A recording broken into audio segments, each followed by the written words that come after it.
Wa, dirty nga. Duterte! Duterte! Duterte! Duterte! Alright. Awalin ba lang kay kung unong bonus naman na siya. Ako i-save na po na niya. No?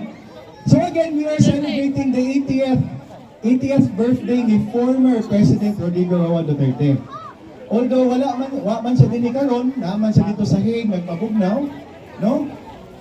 Kani ang ato ang gibuhat nini, it's all voluntary. Kaya ganahan na to sa i-celebrate tungod sa iyang kaayo nga nabuhat sa Pilipinas. Sakto? Yes!